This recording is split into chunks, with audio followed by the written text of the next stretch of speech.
اللهم علمنا ما ينفعنا وانفعنا بما علمتنا وزدنا علما. أيها الإخوة الكرام، لا شك أنكم تعلمون أن قلقا عاما أصاب العالم الإسلامي، قلق على أرزاقهم، وقلق على ثرواتهم، وقلق على أمنهم، وقلق على وجودهم. القلق أيها الإخوة كالملح في الطعام، إذا زاد عن حده انقلب إلى ضده. القلق في حدوده المعتدلة ضروري، لأنه باعث إلى النجاح، لكنه إذا زاد عن حده انقلب إلى ضده.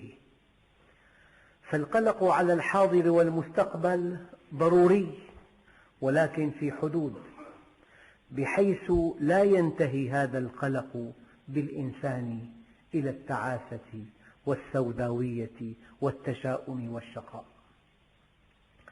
لكن بعض الناس أيها الإخوة يهرب من القلق ولا يواجهه، فيقع في قلق أشد ويقع في مصيبة أكبر.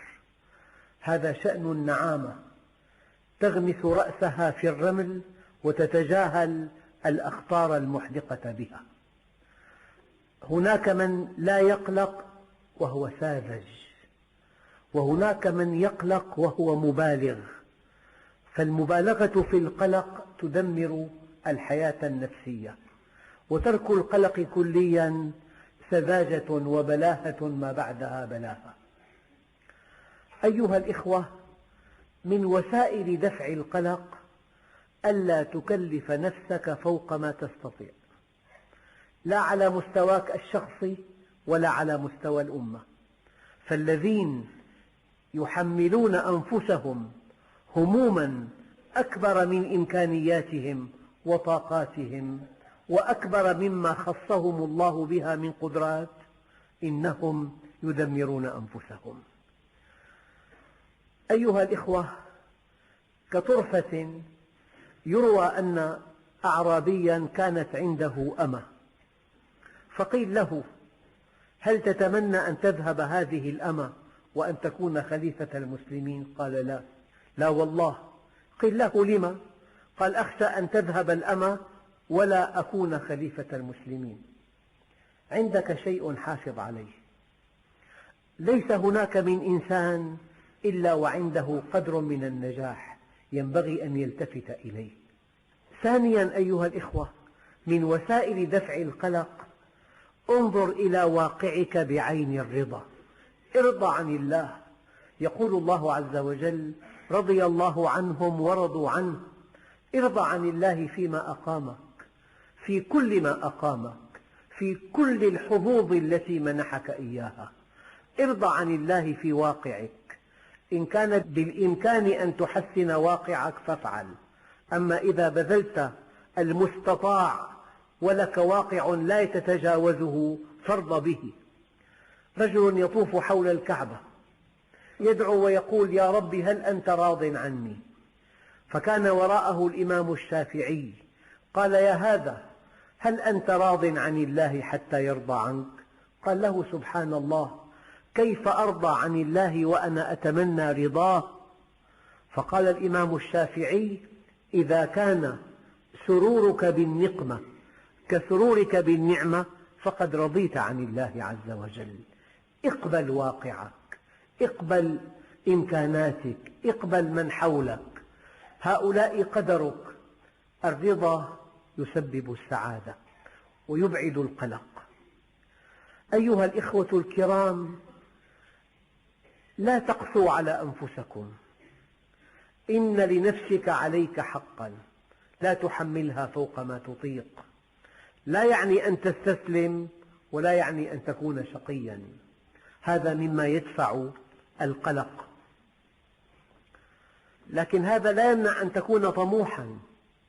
من أروع ما قاله سيدنا عمر بن عبد العزيز، قال: إن لي نفسا تواقة تاقت إلى الإمارة، فلما بلغتها تاقت إلى الخلافة، فلما بلغتها تاقت إلى الجنة. مرة ثانية أيها الإخوة، ما منا واحد إلا وقد حقق قدرا من النجاح. هذا القدر من النجاح ينبغي أن يشكر الله عليه، ينبغي أن يستوعبه، ينبغي أن يستمتع به، ينبغي أن يحمده، يحمد الذي أعطاه هذا النجاح. لذلك من أوتي القرآن فظن أن أحدا أوتي أكثر منه فقد حقر ما عظمه الله. وعلمك ما لم تكن تعلم وكان فضل الله عليك عظيما. إذا كنت قد اهتديت إلى الله، قد طبقت شرع الله عز وجل، أنت على عقيدة سليمة، فهذه نعمة عظمى يفتقر إليها معظم المسلمين في البلاد. من علامات الرضا عن الله أنك لا تحقد على أحد من الناس، فالله عز وجل فضله واسع وعميم. فالزوجة التي ترى أختها لها زوج غني ينبغي ألا تحقد عليها، ذلك فضل الله يؤتيه من يشاء. المطلقة إذا قابلت زوجة سعيدة ينبغي ألا تحقد عليها، فضل الله عظيم يؤتيه من يشاء. البنت التي خطبت أختها ولم تخطب ينبغي ألا تحقد عليها، الحقد والحسد من علامات ضعف الإيمان. شيء آخر، لا تعش الماضي أبدا، ما مضى فات. الندم على الماضي والحديث عن الماضي وما فاتك فيه من فرص، هذه كلها متاعب لا تقدم ولا تؤخر. ما مضى فات، والمؤمل غيب، ولك الساعة التي أنت فيها. يروى أن ابن حزم رحمه الله تعالى نظر إلى الناس، مسلمهم وكافرهم، برهم وفاجرهم، عربهم وعجمهم، فقال: رأيتهم قد أطبقوا واتفقوا على أمر واحد، هو أنهم جميعا على مطلب واحد يتعلق بمدافعة الهموم وإزالتها عن نفوسهم. أنا أعبر عن هذه الفكرة بالعبارة التالية: من 6,000 مليون في بني البشر ما منهم واحد إلا ويتمنى السلامة والسعادة. هذا مطلب ثابت لكل بني البشر. ابن حزم رحمه الله تعالى ثم قال: ثم بحثت عن سر ذلك وعن أعظم ما يتحقق به دفع الهم والغم، فلم أجد أعظم من عبادة الله تعالى ومن محبته والانطراح بين يديه، فعلمت بذلك أن هدي الأنبياء والمرسلين عليهم الصلاة والسلام قد احتوى على طرد الهموم في الدنيا وفي الآخرة، لأن الله عز وجل يقول: ومن يتق الله يجعل له مخرجا ويرزقه من حيث لا يحتسب ومن يتوكل على الله فهو حسبه. لذلك قالوا: توقع المصيبة مصيبة أكبر منها. أنت من خوف المرض في مرض، من خوف الفقر في فقر، توقع المصيبة مصيبة أكبر منها. أيها الإخوة الكرام، من علامة استقامتك على أمر الله أنك بعيد عن القلق للمستقبل وعن الخوف منه وعن الندم على ما مضى، بدليل أن الله عز وجل يقول: إن الذين قالوا ربنا الله ثم استقاموا تتنزل عليهم الملائكة ألا تخافوا ولا تحزنوا.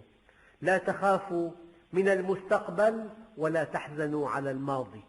ففي آية واحدة غطي الماضي والمستقبل: ألا تخافوا ولا تحزنوا وأبشروا بالجنة التي كنتم توعدون. قال بعض الحكماء: دع المقادير تجري في أعنتها ولا تبيتن إلا خالي البال، ما بين غمضة عين وانتباهتها يغير الله من حال إلى حال. أحد العلماء قال: ضاق بي أمر أوجب لي هماً وغماً لازماً دائماً، وقد أخذت أبالغ وأفكر كيف أتخلص من هذا الأمر بكل حيلة وبكل وجه، فما رأيت طريقاً للخلاص منه.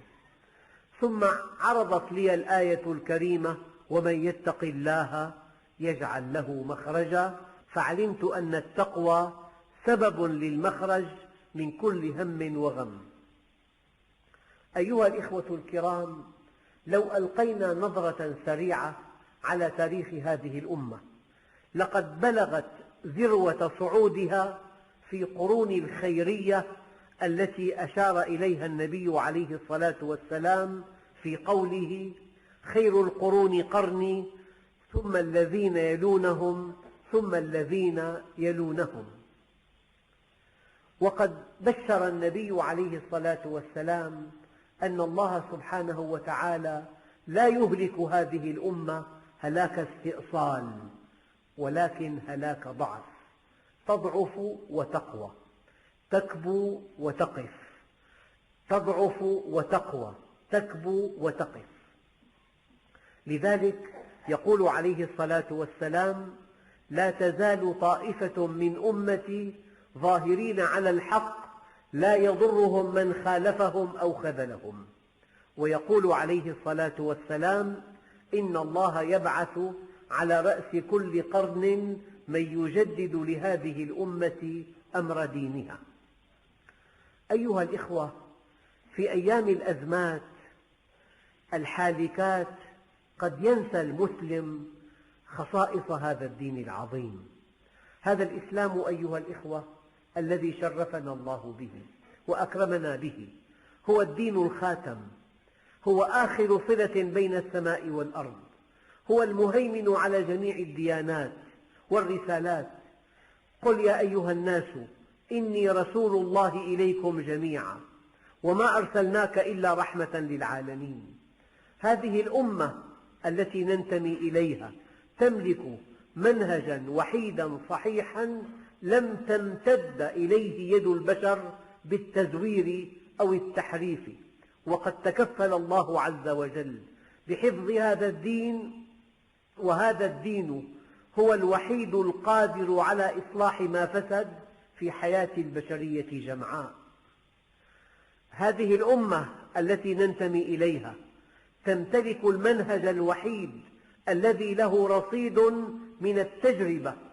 لقد طبق هذا المنهج وبلغت به هذه الأمة أوج العلياء والتفوق. هذه الأمة من خصائص منهجها أنها قادرة على استيعاب غير المسلمين داخلها وفق معايير منطقية ومقبولة وقابلة للتطبيق، ليس على أساس التناقض والتضاد والكيل بمكيالين، فالتقوى أساس التفاضل بين المسلمين، والبر والإحسان أساس التعامل مع غيرهم. التقوى أساس التفاضل بين المسلمين، والبر والإحسان أساس التعامل مع غيرهم. أيها الإخوة الكرام، هذه الأمة لا ترى الدنيا هي كل شيء كغيرها من الأمم. الدنيا مزرعة الآخرة. هذه الدنيا يعطيها الله لمن يحب ولمن لا يحب، ولكن الآخرة وعد صادق يحكم فيه ملك عادل. ما هي مصادر قوة هذه الأمة؟ هذه الإيجابيات غفل عنها المسلمون. مصادر قوة هذه الأمة الله عز وجل سبحانه وتعالى أكبر وأعز من أن يتخلى عن عباده المؤمنين. لقد اتصف الله سبحانه وتعالى بكل صفات الكمال والعزة والقهر والقوة والجبروت. بيده مقاليد الأمور، إليه يرجع الأمر كله. هو الذي إذا أراد شيئا أن يقول له كن فيكون. هو الذي يغير ولا يتغير، يحيي ويميت. هو المعز وهو المذل. إن تنصروا الله ينصركم. يجب أن يكون الأمل معقودا على الله وحده. ومن إيجابيات هذه الأمة أن الكتاب والسنة ما إن نتمسك بهما فلن نضل بعدهما أبدا. من خصائص هذه الأمة أن المنهج الإلهي منهج كامل شامل واقعي وسطي مرن عالمي رباني متوازن، يلبي نداء الفطرة ولا يتصادم معها، وهو الذي طبق في حياة البشر فحلق بهم في سماء المثل والقيم وأحاطهم بأخلاقيات ومحاسن لم تر البشرية نظيرا لها. أيها الإخوة، قرأت قصة عن سفينة غرقت ونجا بعض ركابها بقارب نجاة، وكانوا يزيدون عن 50 إنسانا. من أجل التقاتل على الماء المحدود في هذا القارب قتل بعضهم بعضا ولم يصل منهم إلا 2 إلى الشاطئ. أما في تاريخ هذه الأمة 4 جرحى على وشك الموت، فجاء من يسقي أحدهم فأشار إلى أخيه لعله أحوج مني إلى الماء، فانتقل إلى الثاني فأشار إلى أخيه، فانتقل إلى الثالث فأشار إلى أخيه، ثم مات الثالث، عاد إلى الثاني فرآه قد مات، وعاد إلى الأول فرآه قد مات. هذا المجتمع الإسلامي فيه خصائص كبيرة جدا، من ضعف المسلمين اليوم ومن تكالب أعداء المسلمين عليهم، كأنهم غفلوا عن خصائص دينهم. أيها الإخوة الكرام، من عوامل قوة هذه الأمة أنها أمة واحدة، ربها واحد، إلهها واحد، نبيها واحد، قرآنها واحد، مبادئها واحدة، قيمها واحدة. أيها الإخوة، من عوامل قوة هذه الأمة أنهم يقتربون من ثلث سكان الأرض ويحتلون أهم المواقع الجغرافية وبيدهم ثروات طائلة. هذه كلها إيجابيات هذه الأمة. أيها الإخوة الكرام، ولا يسعني في الحديث عن قيمة هذه الأمة وعن قيمة دينها ومبادئها أن هذا العالم الذي هداه الله إلى الإسلام في أمريكا وقد زار بريطانيا والتقى بالجالية الإسلامية فقال: أنا لا أصدق أنه في المدى المنظور يستطيع العالم الإسلامي اللحاق بالغرب لاتساع الهوة بينهما، ولكنني مؤمن إيمانا قطعيا أن العالم كله سيركع أمام أقدام المسلمين إذا أحسنوا فهم دينهم وأحسنوا تطبيقه وأحسنوا عرضه، لأن في هذا الإسلام العظيم خلاص البشرية. إن البشرية الآن تتخبط، لا المادة أسعدتها ولا الجماعية أسعدتها ولا الفردية أسعدتها ولا الشرق أسعدها ولا الغرب أسعدها ولا الخرافة أسعدتها ولا الملذات أسعدتها. إن كل المبادئ الوضعية هي في الوحل الآن، ولم يبق في ميدان المبادئ والقيم إلا الإسلام، مع أن الإسلام يحارب في كل بقاع الأرض. أيها الإخوة الكرام، هناك مرض خطير ذكره الله في القرآن الكريم اتصف به بعض أهل الكتاب. يقول الله عز وجل: ألم تر إلى الملأ من بني إسرائيل من بعد موسى إذ قالوا لنبي لهم ابعث لنا ملكا نقاتل في سبيل الله. يعني حالة مرضية أن الإنسان يتحمس إلى شيء لا يستطيعه، لكنه يغفل عن حجم صدقه وعن حجم إصراره وعن حجم قدرته. إذ قالوا لنبي لهم ابعث لنا ملكا نقاتل في سبيل الله قال هل عسيتم إن كتب عليكم القتال ألا تقاتلوا؟ قالوا وما لنا ألا نقاتل في سبيل الله وقد أخرجنا من ديارنا وأبنائنا. فلما كتب عليهم القتال تولوا إلا قليلا منهم والله عليم بالظالمين. تمنيات المسلمين كثيرة جدا، ولكنك إذا وضعتها على المحك تراجع المسلمون عن هذه التمنيات. في مجالسهم يتكلمون، يتصايحون، ينظرون، يقيمون، يتراشقون التهم، أما السلوك العملي هو المحك. فلما كتب عليهم القتال تولوا إلا قليلا منهم والله عليم بالظالمين. فالحديث لا قيمة له، والنقد لا قيمة له، والتنظير لا قيمة له، وأن تنصب نفسك وصيا على المسلمين لا قيمة له. حجمك عند الله بحجم عملك، لا بحجم تمنياتك، لا بحجم طموحاتك، لا بحجم مركزك. حجمك عند الله بحجم عملك الصالح. أيها الإخوة، وقال لهم نبيهم إن الله قد بعث لكم طالوت ملكا. قالوا أنى يكون له الملك علينا ونحن أحق بالملك منه. أين الاستسلام لله؟ أين الرضا بما خصك الله به؟ أنى يكون له الملك علينا ونحن أحق بالملك منه ولم يؤت سعة من المال. أرأيتم إلى هذه المقاييس التي تحكم هؤلاء؟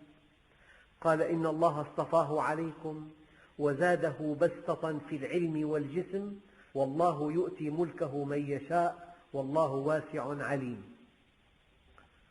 أيها الإخوة، هؤلاء القلة الذين ساروا مع طالوت أمامهم امتحان آخر. هذا الامتحان فلما فصل طالوت بالجنود قال إن الله مبتليكم بنهر فمن شرب منه فليس مني ومن لم يطعمه فإنه مني إلا من اغترف غرفة بيده فشربوا منه إلا قليلا منهم. التمنيات مع الله لا تجدي، لا يجدي مع الله إلا أن تكون صادقا. لذلك عطاء الله عز وجل ربط بالسعي، ومن أراد الآخرة وسعى لها سعيها. فمن كان يرجو لقاء ربه فليعمل عملا صالحا. أيها الإخوة الكرام، هذا نموذج بشري. في حالات الرخاء نتمنى أن نفعل وأن نفعل، فإذا وضعنا على المحك تراجعنا. هذا التراجع دليل ضعف النفس، فهذا الذي يتبجح ويعلو صياحه قد يكون أشد الناس خوفا حينما تأتي الأزمة الحقيقية. أيها الإخوة الكرام، مثل آخر من حياة المسلمين. قال تعالى: ألم تر إلى الذين قيل لهم كفوا أيديكم وأقيموا الصلاة وآتوا الزكاة فلما كتب عليهم القتال إذا فريق منهم يخشون الناس كخشية الله أو أشد خشية وقالوا ربنا لم كتبت علينا القتال لولا أخرتنا إلى أجل قريب قل متاع الدنيا قليل. هذا مرض متفش في المجتمع، الصياح والضجيج والحماس، ثم عند المحك الحقيقي التراجع والخمول. فينبغي أن نعلم أنفسنا، ينبغي أن نحيط علما بقدراتنا، ينبغي ألا نتطاول على أحد، ينبغي أن نعرف حجمنا وأن نقف عنده. فرحم الله عبدا عرف حده فوقف عنده. أيها الإخوة الكرام، كأنه يستنبط من أن أشد الناس حماسة واندفاعا قد يكونون هم أشد الناس جزعا وانهيارا وهزيمة عندما يجد الجد. يقول بعض الأدباء: لي صديق كان من أعظم الناس في عيني، وكان رأس ما عظمه في عيني صغر الدنيا في عينيه، فكان خارجا عن سلطان بطنه فلا يشتهي ما لا يجد ولا يكثر إذا وجد، وكان خارجا عن سلطان الجهالة فلا يتكلم بما لا يعلم ولا يماري فيما علم، وكان أكثر دهره صامتا فإذا تكلم بز القائلين، وكان يرى ضعيفا مستضعفا فإذا جد الجد فهو ليس عاديا. يكاد المسلمون يشكلون ظاهرة صوتية ليس غير، حماس واندفاع وصوت مرتفع وتهديد ووعيد وإدانة واستنكار، وفي النهاية لا يفعلون شيئا. هذا مرض اجتماعي أصيب به بنو إسرائيل، وقد ذكرت قصتهم، وأصيب به بعض المسلمين. فحجمك عند الله بحجم عملك الصالح. أقلل من الكلام وأكثر من العمل. اسأل نفسك كل يوم ماذا قدمت للمسلمين، لا ماذا قلت، لا ماذا تبجحت، ماذا قدمت للمسلمين من عمل. لأن الله عز وجل يقول: وقل اعملوا فسيرى الله عملكم ورسوله والمؤمنون. ويقول أيضا: ولكل درجات مما عملوا. وأروع ما في القرآن أن القيم التي ذكرت في القرآن وعدت أساس الترجيح بين المسلمين هي قيم العلم وقيم العمل.